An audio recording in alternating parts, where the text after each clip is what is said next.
Stop waiting for your dua and start living from it.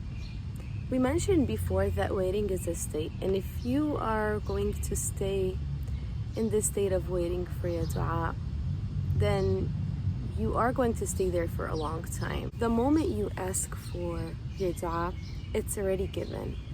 Your only job is to find a way to embody the dua, whatever way that works for you. And when you consciously do this the first time, you'll start being able to do it over and over again. This is why when you come to the coaching session, I just reveal your power, the power that lies within you, the power that creates. Allah subhanahu wa ta'ala gave us all this power, and He said the moment that we ask Him for something, it is given. The biggest mistake that we make is looking at circumstances, at the 3D, at things that are happening around us. Another thing is the time that it's taking for our dua to be revealed. Because remember, time is an illusion, and the things that are happening around you are only a reflection of what is going on within yourself.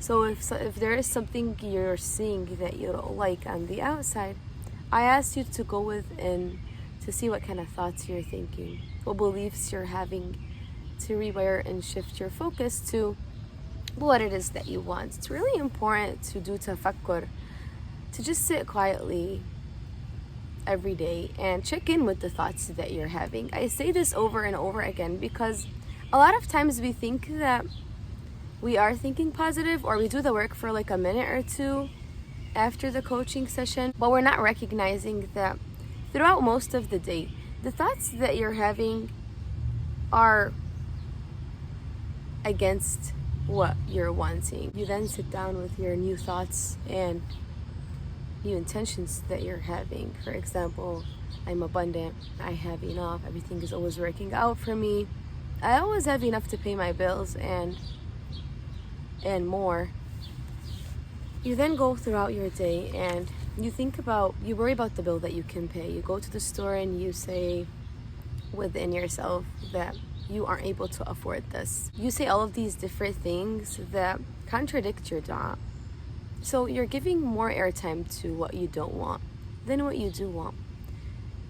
That is why you aren't seeing your dua yet, or things are being delayed for you. Our job is to persist in the end of what we want, even when there's doubts. There is gonna be doubts, there is gonna be fears. I say that these are tests from Allah subhanahu wa ta'ala. Around 90% of people give up because they look at the 3D, they look at things around them and they see that things are not changed. They look at their bank account and it's still zero or negative. They look at their phone and they see no call from their specific person.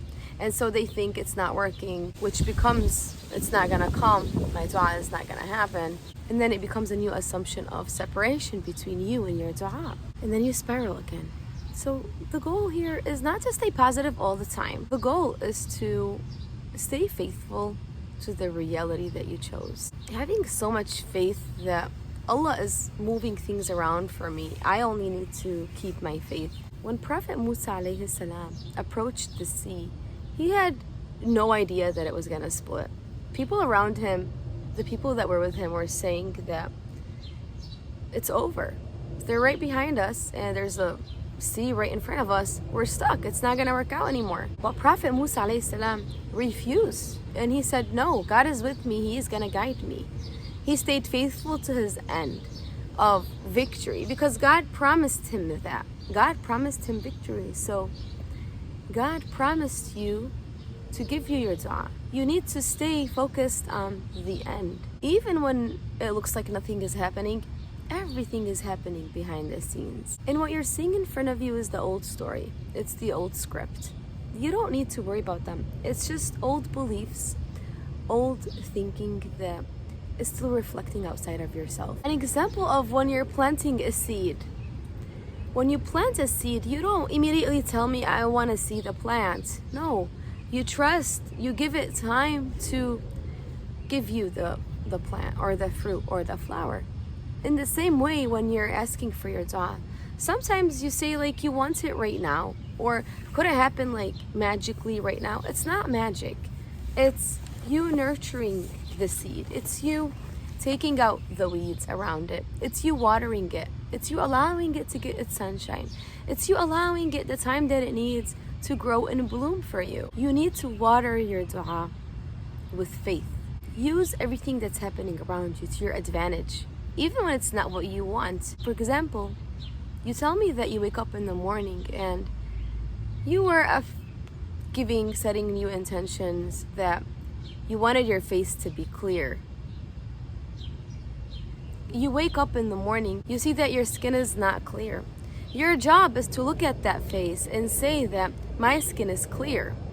Your job is not to spiral because things outside of yourself are looking in that way. Things around you are just the internal movie that is playing out, whether you know it or not, consciously or unconsciously. But these are the thoughts that you've been having, the feelings, the beliefs. It doesn't mean that you're doing anything wrong. These are just, take them as clues, as things that you can use in order to change things within you that you aren't wanting outside of yourself. This is actually going to give you so much power and freedom. This is just feedback. You're evolving into someone who could look at any situation and say, this is just feedback. This is showing me what I need to shift.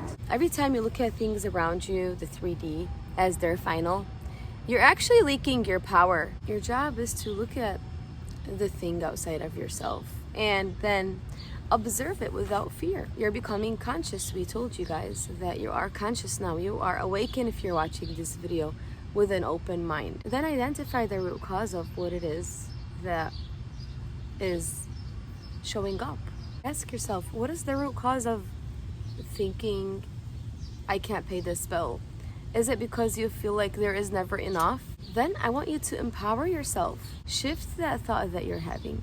For example, money comes to me easily. And the last step is to embody the dua, which is not only thinking from that state, but feeling from that state, behaving from that state, acting from that state of, I do have enough money to do whatever it is that I want. Not by fighting what you see or controlling the 3D, but by creating scenarios from within yourself. By choosing the version of you who is already living in that reality, who is already living in that dua that you want. Even if it's false right now, it's gonna harden into fact if you persist. You're not defined by what is happening around you, but what you accept within yourself. So your job is not to decode every delay and to chase after every sign, but to stand firm in your chosen identity. Feel that sense of fulfillment, peace, calm, gratitude that you're having, that your dua is already here, already happened. And stop checking the 3D.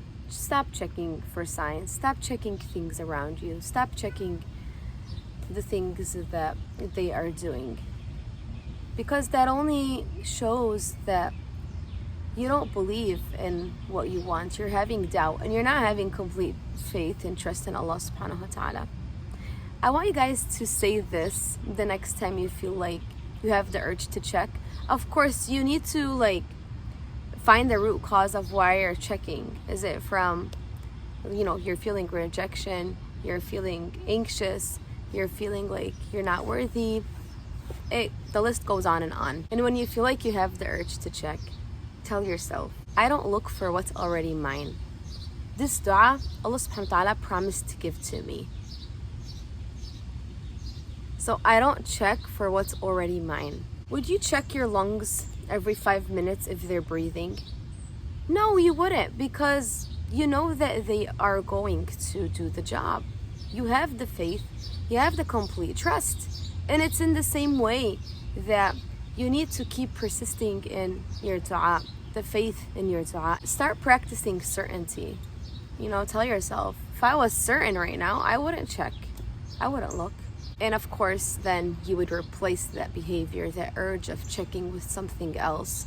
That's when you guys come for coaching and I help you do that. But right now, I'm gonna tell you something that you can say. I already have my dua in me. My job is to live from it, not chase it. I hope this video helps, and I'll see you guys in the next one.